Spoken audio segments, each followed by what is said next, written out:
Assalamualaikum warahmatullahi wabarakatuh.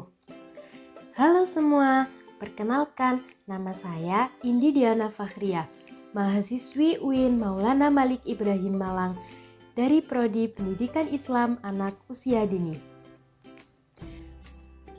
Pada video kali ini, kita akan membahas tentang gangguan perkembangan bahasa verbal pada anak. Yuk simak penjelasan berikut. Sebelum memasuki pembahasan tentang gangguan perkembangan bahasa verbal, mari kita ketahui apa sih bahasa verbal itu sendiri. Bahasa verbal adalah bentuk komunikasi yang disampaikan oleh individu kepada individu lainnya dengan cara tertulis ataupun lisan.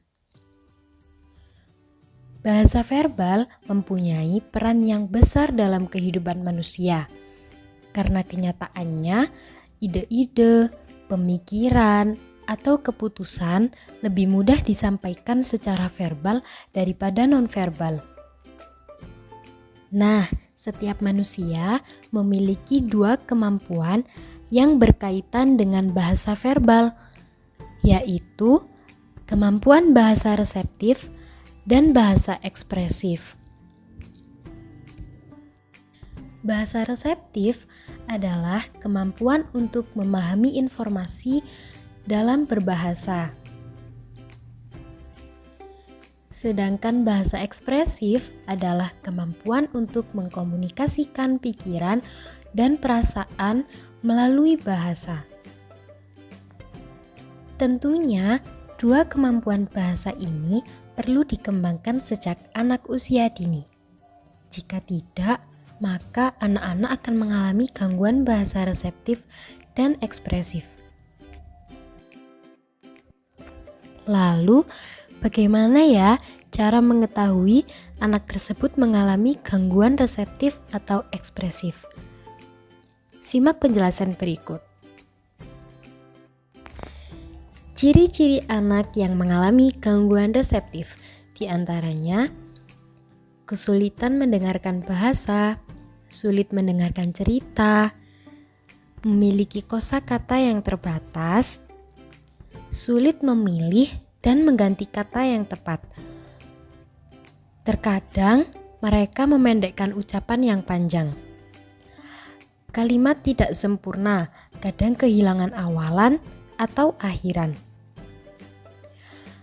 Tidak mampu mengikuti instruksi yang dapat diikuti oleh anak lain pada usia yang sama.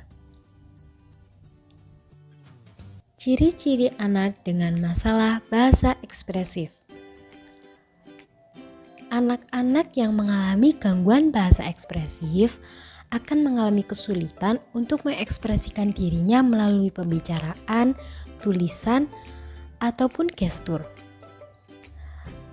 Mereka mengalami kesulitan menulis paragraf dan cerita, menghasilkan kalimat yang kacau sehingga tidak bisa dimengerti oleh orang lain. Mereka juga mengalami kesulitan menemukan kata yang tepat untuk digunakan dalam percakapan.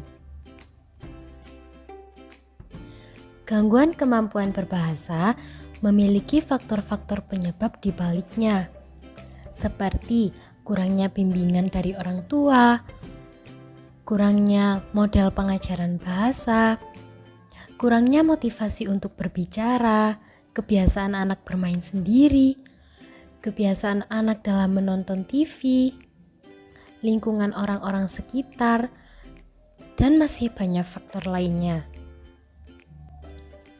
Faktor orang tua dan lingkungan sangat berperan dalam proses pemerolehan bahasa pada anak.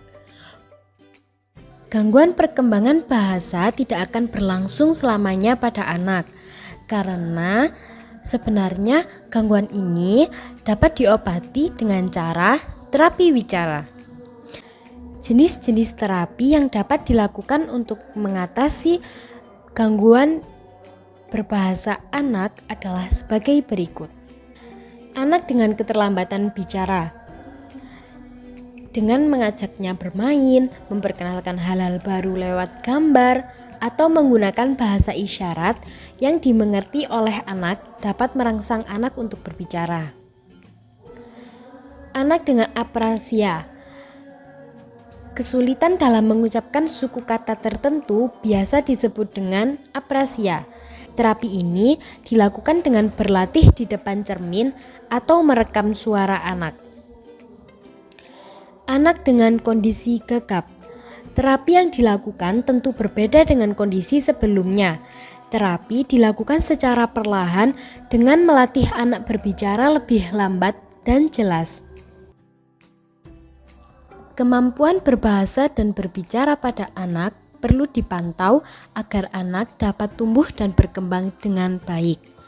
Nah, untuk mengetahui lebih dalam gangguan bicara dan berbahasa pada anak, hingga prosedur pelaksanaan terapi wicara, Anda bisa mendiskusikan secara langsung dengan dokter berpengalaman di bidangnya. Demikian pembahasan saya pada tema kali ini. Semoga bermanfaat dan sampai jumpa. Wassalamualaikum warahmatullahi wabarakatuh.